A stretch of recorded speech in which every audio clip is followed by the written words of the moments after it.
ഫെബ്രുവരി 10 വിശുദ്ധ സ്കൊളാസ്റ്റിക്ക കന്യക.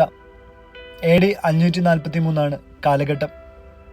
സുപ്രസിദ്ധനായ വിശുദ്ധ ബെനഡിക്റ്റിൻ്റെ സഹോദരിയാണ് സ്കൊളാസ്റ്റിക്ക. വിശുദ്ധയുടെ പ്രാരംഭ ചരിത്രം നമുക്കറിഞ്ഞുകൂടാ. കുലീനമായ ഒരു ഇറ്റാലിയൻ കുടുംബത്തിലാണ് അവളുടെ ജനനം.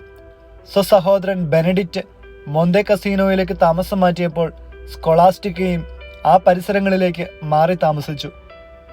അവളുടെ ആശ്രമം മോന്തെ കസീനോയിൽ നിന്ന് 8 കിലോമീറ്റർ അകലെ പ്ലൊംബാരിയോളായിരുന്നു. മോന്തെ കസീനോയിൽ 8-ാം ശതാബ്ദത്തിൽ സുപ്പീരിയറായിരുന്ന വിശുദ്ധ ബെർത്താദിയൂസ് പറയുന്നത് അവൾ അനേകം സ്ത്രീജനങ്ങളെ സുഹൃത ജീവിതത്തിലേക്ക് ആനയിച്ചുവെന്നാണ്. വിശുദ്ധ ബെനഡിക്റ്റിൻ്റെ നിയമാവലിയും മാർഗനിർദ്ദേശങ്ങളും സ്വീകരിച്ച് സ്കൊളാസ്റ്റിക്ക മഠാധിപതിയുടെ ജോലി നിർവഹിച്ചു വരുന്നു.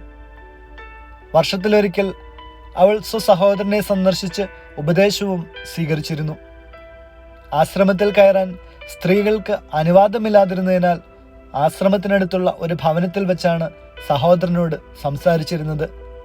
തദവസരത്തിൽ അവരൊരുമിച്ച് ദൈവസ്തുതികൾ പ്രകീർത്തിക്കുകയും ആധ്യാത്മിക കാര്യങ്ങളെപ്പറ്റി ചർച്ച ചെയ്യുകയും പതിവായിരുന്നു. ഇവരുടെ പരസ്പര സ്നേഹം സന്യാസ ജീവിതം കൊണ്ട് നഷ്ടപ്പെട്ടിട്ടില്ലെന്ന് വിശുദ്ധ ഗ്രെഗറി പ്രസ്താവിക്കുന്നു. അന്തിമ സന്ദർശന ദിവസം സായാഹ്നമായപ്പോൾ സ്കൊളാസ്റ്റിക്ക തൻ്റെ സഹോദരനോട് ആ രാത്രി അവിടെ താമസിക്കണമെന്ന് ആവശ്യപ്പെട്ടു. കുറെ കൂടി ആത്മീയ കാര്യങ്ങൾ സംസാരിക്കുകയായിരുന്നു ഉദ്ദേശം.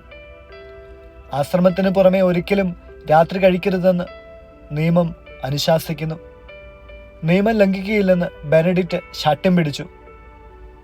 സ്കൊളാസ്റ്റിക്ക കൈകൂപ്പി സ്വല്പനേരം പ്രാർത്ഥിച്ചു.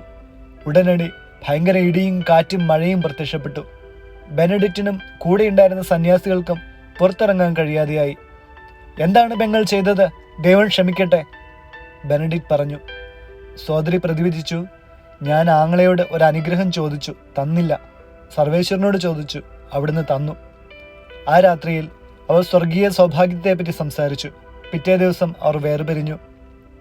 3-ാം ദിവസം സ്കൊളാസ്റ്റിക്ക മരിച്ചു.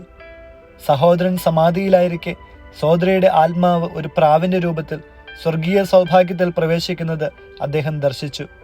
സഹോദരി മരിച്ച വിവരം സഹോദര സന്യാസിമാരെ ബെനഡിക്റ്റ് അറിയിക്കുകയും തനിക്കായി തയ്യാറാക്കിയിരുന്ന കല്ലറയിൽ അവളെ സംസ്കരിക്കുകയും ചെയ്തു. ദൈവം തന്നെ സ്നേഹിക്കുന്നവരുടെ ബാലിശമായ ആഗ്രഹങ്ങൾ പോലും സാധിച്ചു കൊടുക്കാറുണ്ടെന്ന് ഈ വിശുദ്ധയുടെ ജീവചരിത്രം വ്യക്തമാക്കുന്നു. പ്രാർത്ഥനയിലുള്ള നമ്മുടെ ശരണം വർദ്ധിപ്പിക്കേണ്ടിയിരിക്കുന്നു.